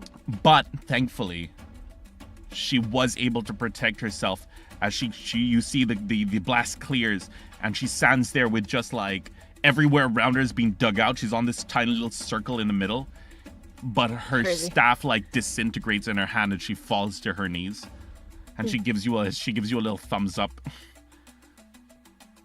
Crazy. So it is now back to you. It's your move. Damn, so only one. Ah, fuck. I don't even know how close. Hey, can we tag team me and Fern? Yeah. Is that a thing? Do you want to give her? Do you want to give her the turn again? I don't want. I want to tag team the turn. I don't want her to fail. I mean, she can. If you run to her, you can help her, and that'll give her a +6. But I don't. Actually, no. Wait, that's only in non-combat. No, you wouldn't really be able to do anything here. Okay, I can't do nothing. Oh, actually, previously, remember when she when she tried to shoot? When she missed, you could have used your hope to make her hit instead. So that's something to remember. Yeah, I thought about that after the fact, but you were already doing things. So okay. Well, let's have her go ahead and go, I guess. Okay, she's gonna attempt to hit with a +2. That does hit, and with hope. Yeah. And she's now gonna do her damage, which is gonna be a D8 +2. 7 damage. So once again, Amelia tosses up a vial, and Fern fires through it. The arrow goes and flies straight into the side of the creature as it howls in pain, and you see that like the area where it landed starts to disintegrate a little bit. Yeah. And that is going to be a 1 damage. Okay. Wait, is it 1 damage? No, it's actually 2 damage. Takes 2 damage. Nice. All right. And yeah, Nep, it's your turn again. Yes, I go. I'm going this time. 20 with hope. 20. Passes. Roll your damage. Wee. 7 again. That's another 2 damage. So the creature at this point gets hit twice and also has the weak structure. For physical damage, must mark an additional HP. So it does take another damage from... It took another extra damage from Amelia. Uh-huh. And now... you can go again. I'm gonna go. All right. Yep. 22 with fear. So roll to hit. Or roll your damage. 10 damage. Awesome. So, how are you going to do this? What do you mean? Like, you can describe in detail with your final hit on this creature because it's about to die. Oh, God. I'm not good at describing things. I can just go if you want. Things, but not in. Okay, so I can say that right now. The creature is slashing at you guys and it's trying to get you. And at this point, it slams down, tries to stamp on you again. You step back, you jump onto its hand, and you just begin to run up the side of its leg. And then you jump up in the air, pulling your hand back. This is just vibe, bro. Anyway, you pull your hand back, and one arm stretched out in front of you, and then you thrust your hand forward as hard as you can. You send a huge energy blast straight through straight through its heads, as it slumps to the ground. Yeah. See, better what I could think of. I was probably like, uppercut. Uppercut, dead. Apparently that's my favorite new move again so far. I will say, I need you to roll instinct. Wow. Just instinct? With hope and fear. Oh, shit. Well. Isha. Oh. Damn. It's crazy. Well, this is another fear from me. There was also another fear from earlier. You immediately notice something is off. The creature falls to the ground, but it seems to be glowing brightly. I think we should run. Amelia's kind of stuck though. That's unfortunate. Oh, you're right. She is. She's like in a little island, so she's gonna get disadvantage on that. You get advantage, so you can run. You also give what's it called? So roll agility, and with advantage, which is a +6. So you roll your duality dice plus your agility +6. So hope and fear. Agility. Hope and fear plus a d6. Oh, actually, it's a d10 for you. So we'll just add yeah, because you're a demigod. Yeah. Then agility. All right. No d6. Yeah. Okay. It's just. Well, Yeah, hope. that works. So you got a hope, and you're able to run. You're able to run away in time. Yippee. Okay. This thingy down in terms of Fern and Amelia. Let's see. So they're gonna get boom d20 plus 4. So it activates its ability Deathquake. When the creature marks the last HP, the magic powering them ruptures in an explosion of force. Make an attack with advantage against all targets within very close range. So, So that's advantage for both of them. Boom, boom, boom, boom, boom. Let's see, D20, D4, plug with advantage.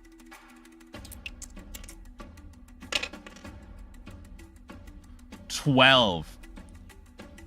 Shit, well. Fern is able to escape it. Okay. So Fern leaps back in time. Amelia kind of looks at you, and she kind of looks down at the crater. And she kind of looks at you, and the creature does a D12 plus 2 magic damage. Oh.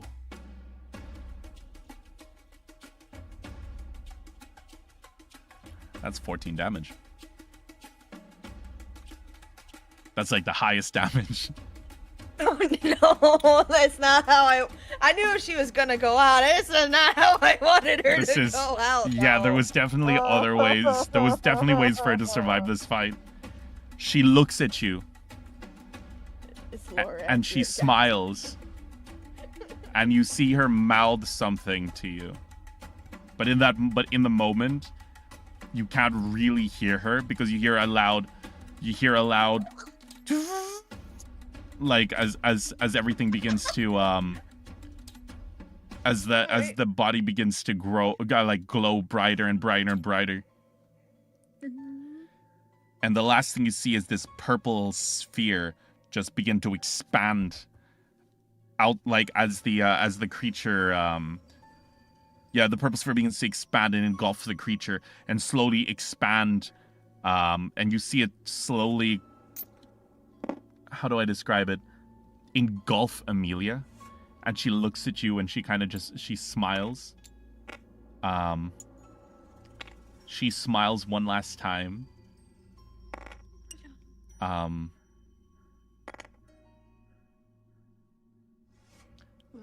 suddenly, as soon as it engulfs her, the entire sphere just implodes, just goes, and it just completely implodes, followed by a huge boom. And the giant purple explosion leaves a huge crater where the creature and Amelia once were. How does Storm feel at this moment? It's unlocked. Sad. As yeah, shit. This is not. She actually, to be fair, she kind of did to herself. But anyway, it's like she just freaking. Anyway, not. I meant like Amelia kind of did to herself. But Yeah, anyway. Amelia did it to herself. Yeah, but I mean, yeah. But obviously, Storm's not thinking of that at this moment. But Yeah, at this moment, you kind of fall to your knees. And you look down and you kind of look at your hands and you look at the little bit of poison that's still dripping from your fingers. Who's gonna make the poisons now? Oh, my heart. No, that's not what I would say. I probably wouldn't say anything, actually. I'd just probably like, and just start to cry, and then Fern will come over and be like, oh my God. Well, before Fern comes over, you look up to see where Amelia was one last time. And just standing in front of you once again, after 100-something years, you see the Night Mother. Oh boy.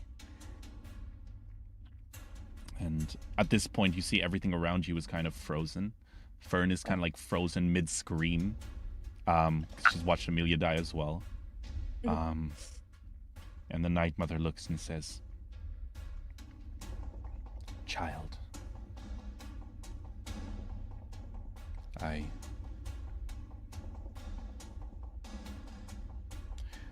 Your emotion has summoned me back into this plane.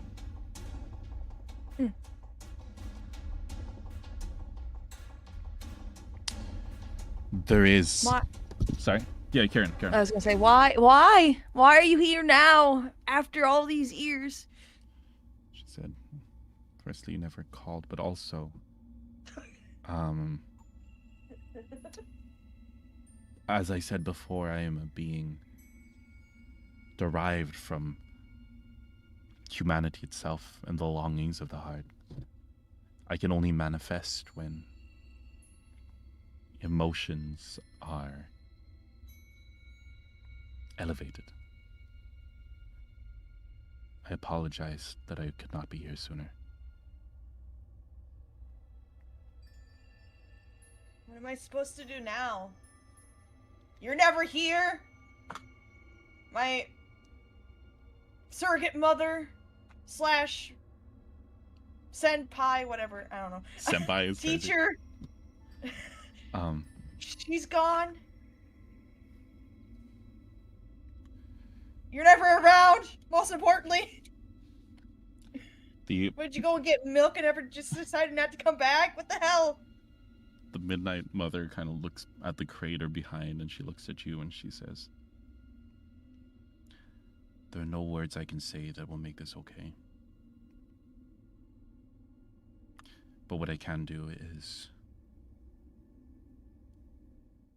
make it so you have the power to prevent this in the future.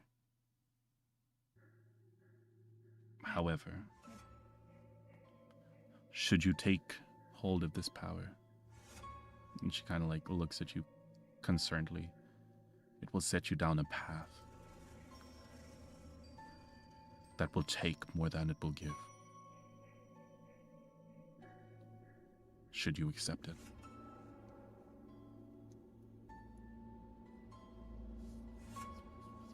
What more can they take from me? To give me the power. She nods. And she says, if you ever need to talk to me again,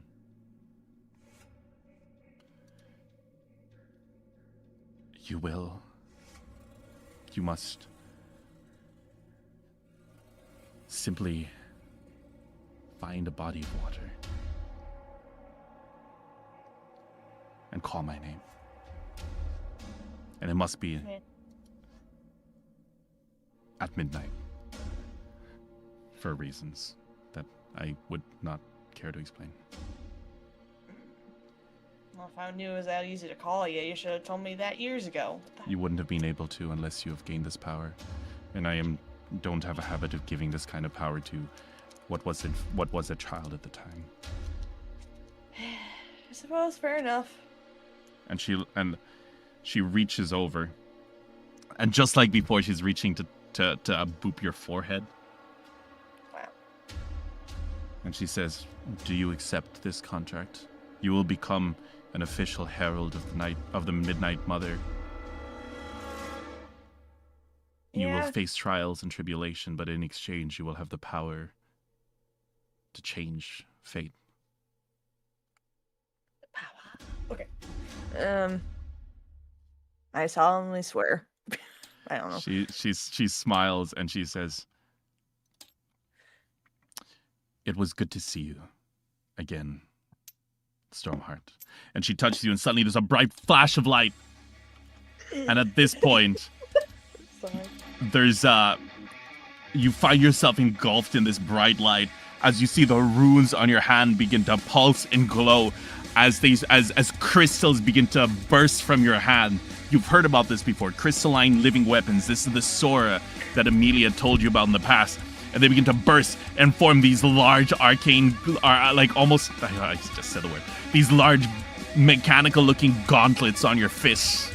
Oh boy. I am by. The power kind of begins to surge from you. You see, you feel it kind of, you feel it in your veins. You feel lighter, stronger, faster. It's at this point, also, since we've gone for quite a long time, Yes. we're going to speed run this. So you just feel you before you know it, it's almost like a fever dream. You find yourself like sprinting up the side of some of the Fungroth. Now when you punch your fist forward, the power is like so much more. It's like before you had these like bursts of energies. Now these are straight up explosions at the palm of your hand. You're able to fend off the waves of the flying Gaia. You see one more giant, large chimera rise up from behind. But this time you're ready. You run up, and just with a flurry of punches before you can even do anything, the chimera is felled. Yeah. Left and right. Yeah. Left and right, foes fall.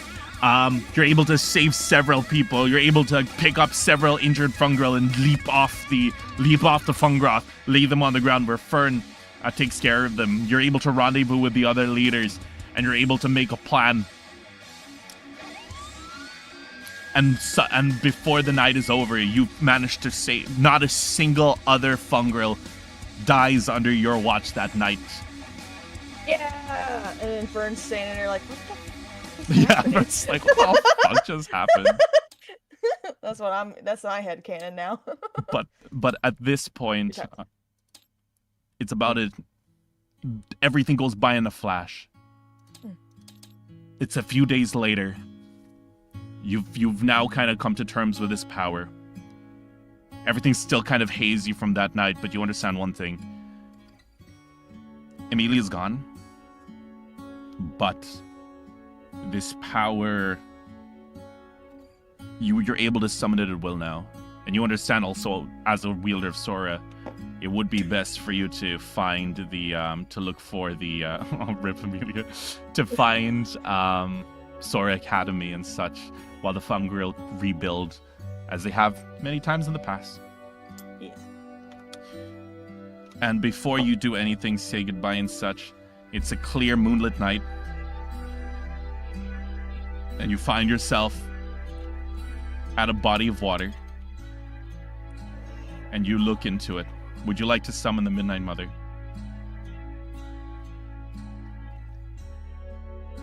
Sure. This is my body of water. So, perfect. So now you're on your knees and everything's starting to set in. Emilia's gone. Everything has changed overnight again. And would you like to, so now you have to call to the Midnight Mother.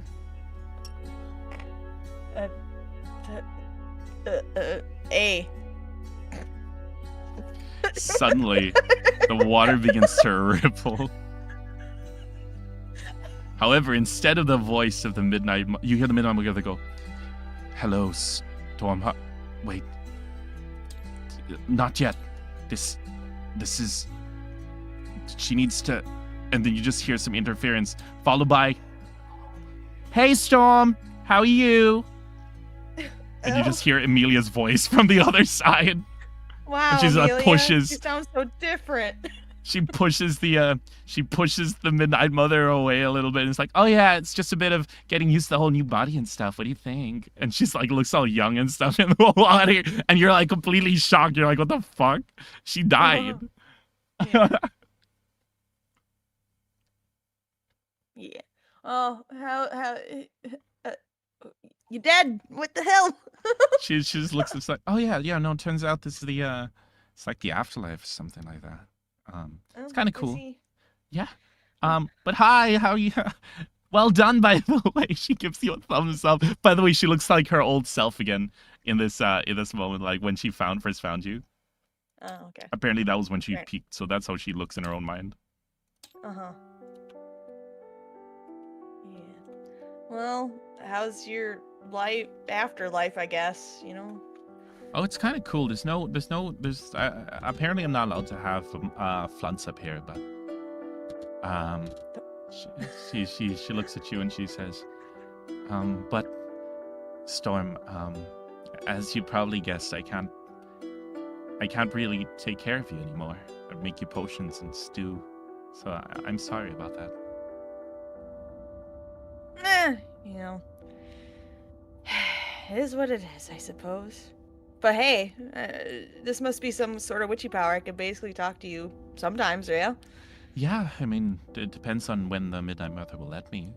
Apparently, it takes a lot of her power to make a connection between the afterlife and yourself, but it's probably a once-a-week thing. Honestly, skill issue. The Midnight Mother, you just hear from behind her, she's go. But Amelia says, "Look, I don't have much time, but I must tell you something that I found out while over here. As you know, our people live long lives. Yes. A great calamity is fast approaching the world, and people need to be ready for it. They have possibly about 5 years, give or take, before the entire island ends up like your village." And she says, "Please, save people. That's all I ever wanted. Make some good poisons as well while you're at it." Oh, yeah. Well, hopefully this Sora Academy place will, hopefully teach me how to do that, because I never could live up to your magical poison-making abilities. You know me. As you're talking to her, you see the ripples in the water begin to shimmer and fade, and her voice starts to drift off, and the last thing she says is, "Naturally." No. I whisper back, "It's free real estate." That's free real estate. But that is where we're going to end your solo mission, Divvy. Perfect. Awesome. I What'd you can't think? believe that her death was lore accurate. Her death, which she was meant to die later, but like that was fine. That was fine that's too. Funny. But oh yeah, for now, don't forget to save your character. Just drag. So you gotta like look straight down at it and drag over all of the cards and stuff and everything. So your notepad and everything, so it's all highlighted.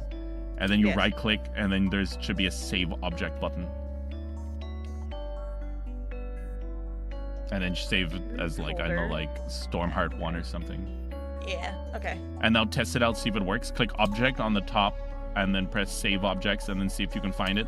And then click it once. It takes a second to load in. So click it once. Shadow click it like 50 times and crash the game.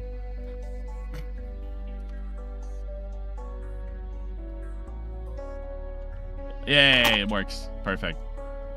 Oh, I almost deleted. There we go. Me? Yeah, almost Don't deleted delete me. I'm gonna put me on the table. Yay. Oh, my gosh, you I almost didn't drag me dropped far yourself off the god. Imagine I just fall onto the floor. I'll be like, well, that's the end of that story. Do you need this table yet? What table? This table. What do you mean, the one in the middle? Yes. Let me save first. Save. Game. Save. Alright.